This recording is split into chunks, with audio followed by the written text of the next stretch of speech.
अस्सलाम friends, welcome back to my YouTube channel. तो अभी मैं नावल का पार्ट नंबर 4 स्टार्ट करने लगी हूँ। आपको वीडियो पसंद आए तो लाइक ज़रूर कर दीजिएगा। मैंने कल रात क्या कहा था तुम्हें, वो उसको कमर से पकड़ता हुआ सख्त लहजे में बोला था। उसका मूड एकदम बिगड़ गया था। उसकी गिफ्ट हाथी मजबूत थी। हयाम उसके साथ गिफ्ट से घबराई थी। उसके एकदम इतने करीब जाकर वो पजल हुई थी। उसकी आंखें शर्म से झुके थे। ऐसा लग रहा था जैसे जिस्म में गर्दिश करता हुआ सारा खून निचोड़कर उसके चेहरे पर आ सिमटा था। उसकी अवायां लिट्टे सामने के चेहरे को मिस कर रहे थे। उसका वजूद कपकपाने लगा था। उसकी गिरफ्त में मचलती हुई वह सार तोड़ने को थी, लेकिन ऐसा सिर्फ वो सोच सकी थी। क्या कहा था कल रात में? वो दृष्ट लहजे में डरा था। उसकी दाद सुनकर उसकी मिची हुई आंखें मजीद जोर से बंद हो गई थी। उसके माथे पर पसीने की बूंदे आ चमकी थे। डर सहम कर वो कुछ बोल ना सकी थी। लफ्ज मुंह में ही रह गए थे। अपनी पोजीशन का सोच कर ही अंदर खत्म हो रही थी। दिल की धड़कनें मुंतशिर हो गए थे। कुछ नहीं कहना, ये सब वो हिकलाई थी। पूरी बात बताओ, क्या कहा था तुम्हें? वो उसको हिकलाने पर मजीद तपा था। अगर ब्रहान होता तो कोई मेरे साथ ऐसा ना करता। अल्लाह करे ब्रहान तुम मर जाओ, तुम्हें मेरी बदवा जरूर लगेगी। मुझे दोज़ख में छोड़कर दफा हो गए हो तुम। वो सोचते साथ ही जोर जोर से आवाज से रोना शुरू हो गई थी। सामान की सहती उससे बर्दाश्त ना हुई थी। वैसे ही उसकी मौजूदगी से सहम जाती थी, उससे डर जाती थी। मैंने तुम्हें खुदा नासा तो पर हाथ नहीं उठाया कि जो इस तरह से तूफान ले आई हो। वो उसको बार बार अपने पास बिठाता नरमी से बोला था, लेकिन उसके लफ्ज तौबा। देखो, जो 2 दिन पहले मैंने किया वो मैंने अपनी मर्जी से, बिल्कुल अपने इंटरेस्ट से किया था। अब मैं तुम्हारा शोहर हूँ और तुम मेरी बीवी हो। क्लियर?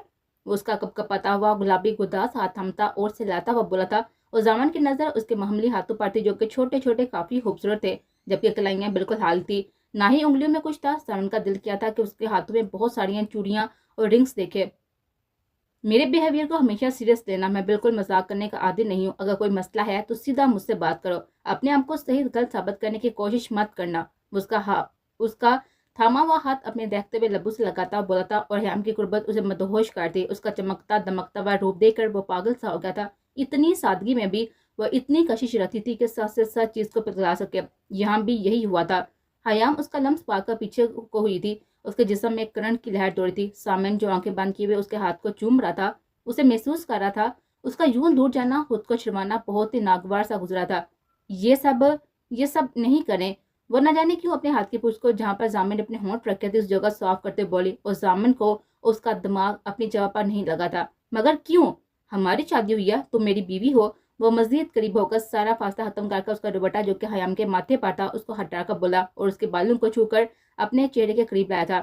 मैंने कहा ना कि दूर रहे मुझसे। उसको मस्जिद करीब देखकर झंझला गया थी। उसका जिस्म जलने लगा था। कितनी उम्र है तुम्हारी हयाम?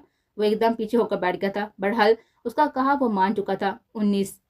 उसको पीछे देखकर सुकून का सांस लेने लगी थी। तुम्हारी शादी हो रही थी तो तुम्हें इस उम्र में भी शादी का मतलब मालूम होगा, और ये भी पता होगा कि उसके क्या प्राइस और तकाजे हैं। वो नाश्ते को दूर करता हुआ बेड पर लेट गया था और उसके हाल को मद्देनजर रखता हुआ बोला था। उसकी कम उम्र तो वह पहले ही जान चुका था। उसका सरापा और उसके चेहरे की मासूमियत उसकी कम उम्र का बेहतरीन सबूत थी। लेकिन जब उसकी शादी हो रही थी तो उसे यह सब मालूम होना चाहिए था। इतना बेबाक अंदाज देखकर हयाम का दिल चाह के वहां से भाग जाए, लेकिन ऐसा करना भी उसके लिए नामुमकिन था। चुप रहने में ही उसने आफियत जानी थी। मुझे आइंदा तो नहीं रोकोगी ना? उसको खैंता वो अपने पास लटा चुका था। इतनी अचानक वो वार करता था कि हयाम को समझने का सोचने का मौका भी ना मिल पाता था। जिससे शादी होती उसमें और आप में बहुत फर्क है। आपको मैं शोहर नहीं मानती। आपने अपनी मर्जी से किया था ये सब। मेरी मर्जी किसी ने नहीं जानी थी। मुझे आपसे शादी नहीं करनी थी। क्योंकि सामने दम साधे उसकी दिलदर लड़ी देख रहा था। इतना करीब होकर भी उसको उसको जलाने वाले जुमले इस्तेमाल करते जो कि जामिल के दिल को चीर रहे थे। क्योंकि मेरा दिल, मेरे सारे एहसास उसी एक के लिए थे, लेकिन अब वो भी मुर्दा हो चुके हैं, इसलिए मुझसे फासले पर रहिएगा। हयाम ने न जाने किस तरह से ये लफ्ज अदा किए थे और खुद भी नामालूम था। लिसन मोहतरमा, मेरी बराबरी करने की कोशिश कभी मत करना। तुमने ही 3 मरतबा मुझे कबूल किया था। अगर इतना अपने पहले मंगेतर से मोहब्बत इश्क था तो वो क्यों गया तुम्हें छोड़कर? बिल्कुल ठीक था इस घटिया बंदे में और मुझ में बहुत फर्क है। उसके गिर्द बाजू दोनों हाथ जमाता हुआ तमतमाता हुआ बोला था। उसे हयाम के जवाब पर गुस्से ने आन गिरा था। इतना जब्त उसने कभी ना किया था कि वो किसी और को अपने और उसके बीच के रिश्ते में बर्दाश्त करता, और अब ऐसे बंदे के बारे में वो कैसे सुन सकता था? मैं आपकी बराबरी नहीं करूंगी, लेकिन मुझे से बहुत इश्क था, जनून था उसके साथ रहने का। लेकिन आप कभी इस मामले में बोलने की कोशिश भी मत करिएगा। बस मुझसे जरा फासला इख्तियार करके रखे। जहर लगते हैं मुझे मर्द, जहर। उसके सीने पर अपने दोनों हाथ जमाती उसे दिक्का देकर चुकी थी और खुद अपने सांस संभालते भी उठ बैठी थी। उसका दिल तेज से धड़क रहा था। ہر ایک بات وہ دل ہی دل میں بو چکی تھی جو کہ ضامن کو جلا کر راکھ کاٹ گئے تھے. اتنا بے غیرت تھا وہ کہ کسی غیر مرد کی خوبیاں اپنی بیوی کے منہ سے سن سکتا. تمہیں جتنی مٹھیاس تھی نا وہ تم پرائے مردوں پر لٹا چکی ہو. اپنا بندہ تو تمہیں زہر ہی لگے گا نا. ضامن کو احساس بھی نہ ہوا کہ وہ کتنا غلط بول چکا تھا، لیکن حیام کے زہر لفظ پر اس کا دماغ معاف ہو چکا تھا. نہ جانے کیوں کس احساس کے تحت بار بار اپنے اس کے بیچ کے بنے رشتے کا یقین دلاتا، کبھی بیوی کہہ کر اور کبھی کچھ. لیکن حیام تو کچھ سوچ سمجھنے کے قابل ہی نہ بچی تھی. اللہ کرے تم. وہ دوسری بار خود پر ضبط کاٹ گئی تھی اور بہت ہی بری طرح سے روئی تھی. آہر اس نے بھی اسے اسی چکی میں پیس ڈالا تھا. بہت مردوں پر اپنی خوبصورتی نچاور کاٹ چکی تھی. یہ سوچ کر ہی حیام کا دماغ بند ہو گیا تھا. اسے اپنی قسمت پر رونا ماتم کرنے کے سوا کچھ نہ کرنا تھا. ناشتے کی ٹرے میں رکھی ہوئی فروز کے ساتھ چھری اٹھا کر اسے کچھ راز سکون نظر آئی تھی. اسے پہلے کہ وہ چھری کی طرف جپٹ لیتی، ضامن نے وہ اپنے ہاتھ میں لے لی تھی. اللہ کرے کہ میں مر جاؤں، ہے نا. آئندہ اپنی زبان کو سنبھال کر رکھنا. تمہیں بیوہ ہونے میں دلچسپی ہوگی، لیکن میں اپنے ماں باپ کا ایک ہی ہوں. مجھ میں ان کی سانسیں چلتی ہیں اور میری سانسیں اب تمہارے جینے کے مراحل سے چلیں گی. تو اپنی زندگی کو کوئی عام چیز مت سمجھنا. وہ چھری کو دور پھینک کر تیز آواز میں دارا تھا اور کمرے میں سے واک آؤٹ کر گیا تھا. جتنی دیر وہاں رہتا اتنا ان کے بیچ کچھ سنورنے کے بجائے بگڑ جاتا. ضامن کے کمرے سے جانے کے بعد اس نے کمرے کی حالت بیکار دی تھی اور خود ساتھ گٹو میں دیکھ کر زمین پر بیٹھ کر رونے لگی تھی. مردوں کے نام پر اس کے دماغ کی نسیں پھٹنے کو ہو رہی تھی. میرا کوئی قصور نہیں تھا اللہ میاں. میں نے برہان کے ساتھ بھی کبھی کچھ نہیں کیا. ایسے کیسے صاحب؟ سامیہ، اللہ کرے تمہاری شادی کسی ایسے بندے سے ہو. تم کتنی سکون میں ہوگی نا مجھ سے جان چھڑوا کر. تم نے ہی میری شادی اس انسان سے کروائی ہے اور اب میں تمہیں یاد ہی نہیں رہی ہوں. تمہارے لیے میں بھی مر گئی ہوں. تم نے تو مجھے بلا ہی دیا. وہ شدت غم سے روتی ہلکی آواز میں اب سامیہ کو کوس رہی تھی. کوئی بھی اس کے پاس ایسا نہ تھا جو اس کا غم ہلکا کر سکتا. رات کی ٹھنڈ، گہری خاموشی، پرسکون فضا. سکون سے گاس پر بیٹھا وہ سگریٹ ایک ہاتھ میں پکڑے وہ فون کان سے لگائے باتوں میں مصروف تھا. ایک پوائنٹ وقت کی مناسبت سے اسے خود کو کور اپ کرنا تھا. ہر موقع کے لیے وہ ہر طرح سے تیار تھا. Yes sir, I have done all my duties at the time and I am ready to perform what next to begin. کڑکتر آواز لہجے پر پناہ کا غرور اپنی بری آنکھوں میں ذہانت لیے وہ فون پر بولا تھا. اس کا لہجہ ایسا ہوتا تھا کہ نہ چاہتے ہوئے مقابلہ شد اسے انسپائر ہو جاتا تھا. اپنی چاہ کی بات کر کے وہ کال کاٹ چکا تھا اور فون گاس پر گرا چکا تھا. اس طرح فضا میں خاموشی تھی. اس طرح ہی اس کے اندر ایک خاموشی سی بس گئی تھی. اپنا کام انجام دے کر وہ ذرا پرسکون سا ہوا تھا. صبح کے بعد سے وہ اب تک اپنے بیڈ روم میں نہ کیا تھا. حیام کا چہرہ دیکھنے کا بھی اس کا دل نہ کیا تھا. ایک ساتھ بہت سی چوٹیں اس کے دل پر لگی تھی. جتنا مضبوط وہ دکھتا تھا اتنا ہی نرم اس کا دل تھا. اسے معلوم ہوا کہ اس نے بھی غلط کیا، لیکن حیام کا رویہ اس کی سمجھ سے بالا تر تھا. وہ کوشش کر رہا تھا کہ اسے نرم لہجہ اپنا کر رکھے، لیکن حیام وہ کچھ سوچنا سمجھنا ہی نہیں چاہتی تھی. اب رات بیت چکی تھی. ہوٹل کے پارک میں بیٹھا اس ٹھٹھرا دینے والی سردی میں ٹھنڈ میں خود کو سزا دے رہا تھا. یار، جو رشتے جلدی میں بنتے ہیں نا انہیں بہتر ہونے میں اتنا ہی وقت لگتا ہے. اب تیری شادی کا فیصلہ ہم نے 10 منٹ کے اندر اندر کیا تھا. اب اس کا سنورنے میں دن ہفتوں کے ساتھ ساتھ 10 مہینے بھی لگ سکتے ہیں. دارام اس کے لیے اس کے پاس بیٹھا ہوتا اور ضامن نے ساری باتیں اسے شیئر کی تھی.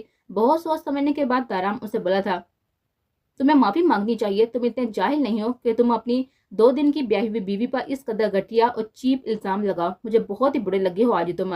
دارام مٹھیاں ایک دوسرے میں بیتے ہوا کمالے صبر سے بولا تھا.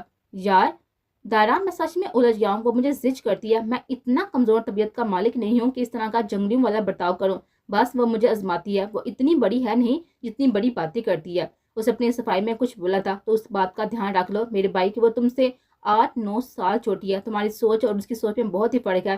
تم میچور مرد ہو. تم نے پوری دنیا دیکھی ہے. اچھا برا رویہ دیکھا ہے اس دنیا کے لوگوں کا، جبکہ اس نے صرف دنیا کا برا روپ دیکھا تھا نا. اس دن کے کس قدر گھٹیا لوگ تھے. اس کے اپنے لوگ سب کتنے برے تھے یار.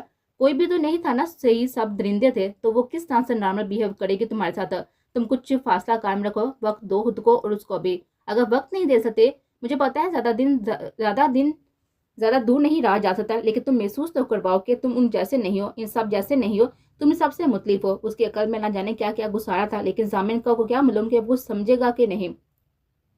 مجھے خود پر کنٹرول نہیں ہے دارام. یہی جملہ اس کے منہ سے نکلا تھا. تو کچھ نہیں ہو سکتا آپ کا. Good night. ویسے بھی صبح مجھے اہم کام کے لیے نکلنا ہے. تم دونوں کی ٹکٹس کل دوپہر 12 بجے کی ہیں. اللہ حافظ. دارام وہاں سے اٹھتا ہوا ناراضگی سے بولا تھا اور چلا گیا تھا.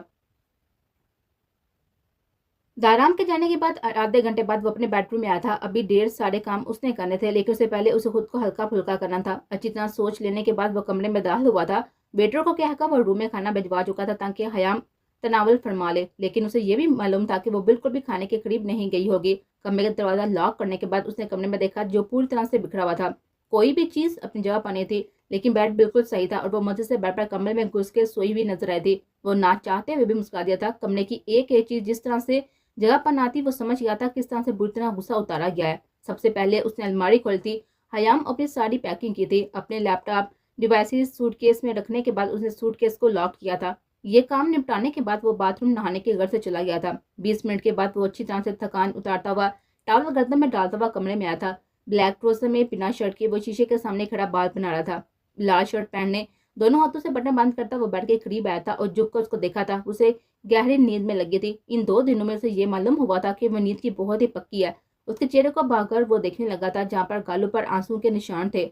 उसके गुलाबी लब अब सूरज से हो रहे थे, आंखें भी सूजी हुई थी। वो उसके पास से बैठ गया था। एक हाथ अपना उसने हयाम के गालों से मिस किया था। चेक करना चाह रहा था कि गहरी नींद में है या भी नहीं, लेकिन वो जागी नहीं थी, यहाँ तक कि वो कसमसाई भी ना थी। उसके माथे को छूने के बाद सामने को मालूम हुआ कि उसे बाहर भी है। अपनी गलती पर वो बुरी तरह से परेशान हुआ था। बहरहाल वो जिसके लिए यहाँ आया था वो करने लगा था। साइड टेबल की दराज खोलकर उसने एक रेड मार्कर निकाला था जो कि परमानेंट था, और ये मार्कर किसी भी चीज को हाईलाइट करने के लिए इस्तेमाल करता था। मार्कर निकालने के बाद वो खोलकर उसकी नीम हयाम के गाल पर पास लेकर गया था और उसके बड़े बड़े गाल पर सोडी लिखा था। एक गाल पर लिखने के बाद उसने दूसरे गाल पर भी ये काम किया था। अब वो उसकी कलाई पकड़ चुका था जो कि बिल्कुल हाल थी। कलाई पर भी उसने सोडी लिखा था। वहां लिखने में उसे खासी आसानी हुई थी। अब उसकी नजर उसकी सराहीदार गर्दन पर पड़ी थी जहां दुपट्टे ने जगह ली हुई थी। दुपट्टा हटाकर उसने साइड पर रखा था और अब उसने वापस देखा था। अब गर्दन किसी शायद से हाली शिफाफ थी। उसके गले में उसने नरमी से हाथ फेरा था और फिर झुककर पहली दफा उसके गर्दन पर अपने लब रखे थे। 1 दफा, 2 दफा, 3 दफा। उसे एहसास भी ना हुआ कि ये काम वो कितनी दफा कर चुका था। मार्कर से उसने एक बार फिर सॉरी उसके गर्दन पर भी लिखा था और पीछे हुआ था। अब वो कोई भी जगह तलाश कर रहा था कि कहाँ पर लिखा जाए। कमल हटाकर उसके उसके गदास पैर देखे थे। नाजुक से पाँव उसकी तवज्जो ले गए थे। वो उठा था और पैरों के जन्म भरा था। उसके बर्फ की तरह ठंडे पड़ते हुए पाँव को उसने बारी बारी छुआ था और दोनों पैरों पर भी सुरी लेकर पीछे हुआ था। मारकर वापस टेबल पर रखने के बाद उसे बिस्तर पर गया था। उसकी जानवर करवट लेकर उसको उसको गौर से देखने में मगन हो गया था। उसका हाथ थाम कर उसने अपने दूसरे हाथ में लिया था और सोने की कोशिश करने लगा था। सुबह 8 बजे वो यूनिवर्सिटी पहुंची थी। अब 9 बज चुके थे। जब से हयाम की शादी हुई थी तब से उसका यूनि में दिल लगता था ना कि घर में। 9 बजे देखकर वो क्लास की जानब बढ़ गई थी। ब्लू जीन्स और ब्लू कुर्ती में व्हाइट स्टॉलर बेफिक्री से गले में डाले हुए बैग कंधे पर डालकर वो उठ गई थी और क्लास की जानब बढ़ गई थी। अभी क्लास शुरू हुए 10 मिनट ही हुए थे जब कुछ लोग उनकी क्लास में दाखिल हुए थे। वो नोट पैड पर लेक्चर लिखने में मसरूफ थी। उसे महसूस भी ना हुआ कि क्लास में होता हुआ लेक्चर क्लोज भी हो चुका था। एक नजर उठाकर नोट पैड पर से सामिया ने सामने बोर्ड की तरफ देखा था जहां पर सामने सर के साथ कुछ 9 उम्र लड़के खड़े थे। Yes sir. दाराम की दाद जैसी आवाज पूरी क्लास रूम में गूंजी थी कि पूरी क्लास खामोश हो गई थी और उसे देखने में मगन हो गए थे। ब्लू जींस पर, व्हाइट टी शर्ट पर और ब्लैक जैकेट, लेदर की जैकेट पहने, बाल अच्छी तरह सेट किए हुए, ग्लासेस हाथ में लिए हुए, हाथा डैशिंग लग रहा था। लेकिन उसके चेहरे के फैले हुए तासुरात बहुत ही खतरनाक थे कि सब स्टूडेंट्स डरे सहमे बैठे हुए थे। ये साम्या को समझने में सिर्फ 1 सेकंड लगा था। कौन है आप? सर और डिपार्टमेंट के हेड दाराम की तरफ से बड़े थे, क्योंकि इस क्लास में मजे से पढ़ते हुए 2 स्टूडेंट्स को दाराम ने नोट आउट किया था और अपने गेड़े में लिया था। दाराम डिपार्टमेंट के हेड की तरफ से बड़ा था और अपनी जीन्स की जेब में से कार्ड निकालकर उनके सामने किया था। उसकी चाल में एक अकड़ थी जो होनी भी चाहिए थी। डिपार्टमेंट का हेड कार्ड अच्छी तरह से पढ़ने के बाद खुद पीछे हो गया था और दाराम के हमें पिस्टल देखकर सामिया चौंकी थी। ये कौन है और इस तरह से क्यों इन्हें पकड़ा है? वो उलझन का शिकार थी। Sorry for disturbance. दाराम सर से बाकी स्टूडेंट से माजरत करता हुआ क्लासरूम से बाहर निकल गया था, जबकि वो 2 लड़के जिन्हें उसने टेक आउट किया था वो उसके साथियों के घेरे में थे। वो ग्लासेस आंखों पर लगाता हुआ आगे तरफ बढ़ गया था। सामिया नोट पैड पकड़ती और बैग उठाती बिना सर की जाती हुए क्लासरूम से भागे थे। सुनिए प्लीज।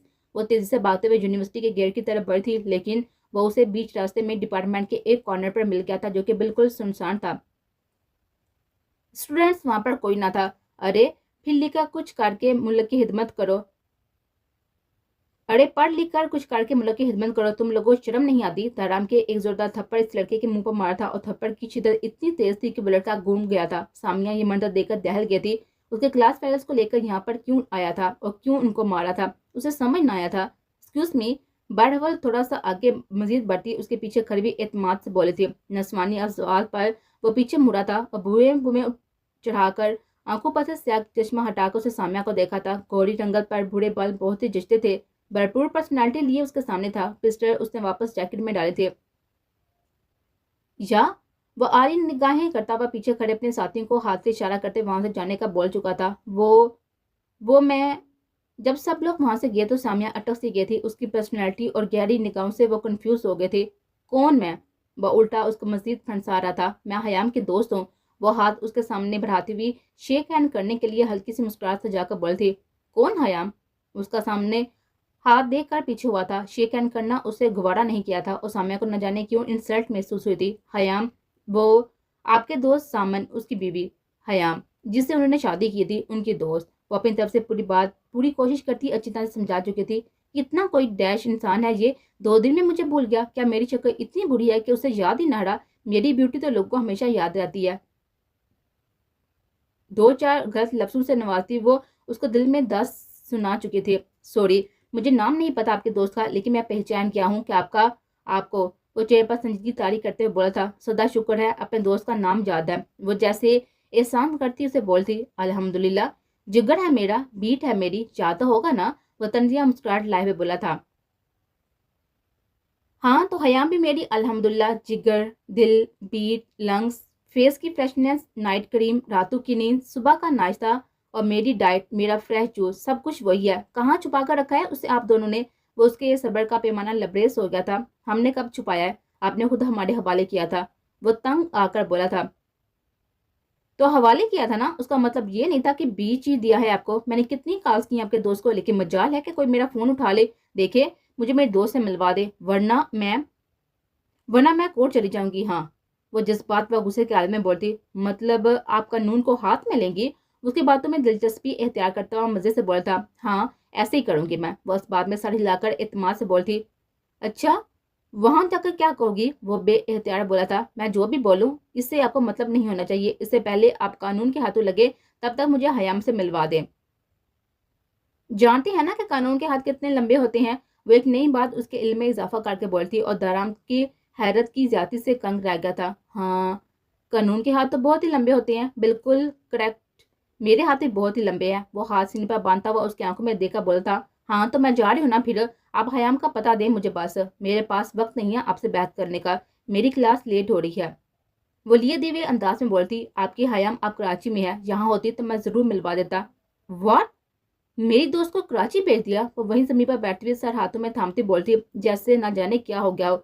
देखें, आपकी दोस्त को मतलब कि उन्हें यहाँ पर खतरा था, तब भी सामने उसे कराची से अपने घर लेकर गया। वैसे भी हम यहाँ नहीं रहते, हम कराची में ही रहायश पजीर हैं। वह घुटनों के बल नीचे बैठा उसे तसल्ली देता हुआ बोला। लेकिन क्या खतरा? कैसा खतरा? कोई खतरा नहीं है। हमारी ड्यूटीज वहीं पर है, रहायश वहीं पर है, तो हम लोग लाहौर में क्या करते? हम तो यहाँ पर आउटिंग पर आए थे। वह मजीद बोला। मैं कब मिलूंगी उसे? वो अपने आंसू पोंछते हुए बोले। इंशाल्लाह बहुत जल्द। अब उठो और क्लास अटेंड करो। वह खुद उठता हुआ बोला था। ओके। वह उठकर कपड़े झाड़ती हुई मुड़ गई थी। सुनो, उसकी पुश को देता हुआ बेएहतियात बोला था। वो बैग कंधे पर सेट करती हुई ना समझी में बोली। तुम्हारा नाम? वो तासफ से बोला था। ज्यादा डीप ना जाओ, अपने दोस्त को बोल देना कि मेरी क्लास अब रद्द ना करे। Good bye. वो बालू को एक साइड पर करते हुए अपने आइस ग्लासेस लगाते हुए बोलती और वापस मुड़ गई थी, जबकि दराम हाल मिलता रह गया था। ज्यादा डीप ना जाओ, ये बात उसके दिमाग से चिपक कर आई गई थी। कितनी तेज लड़की है ये हुदारा। वो कान पकड़ता हुआ तौबा करता रह गया था।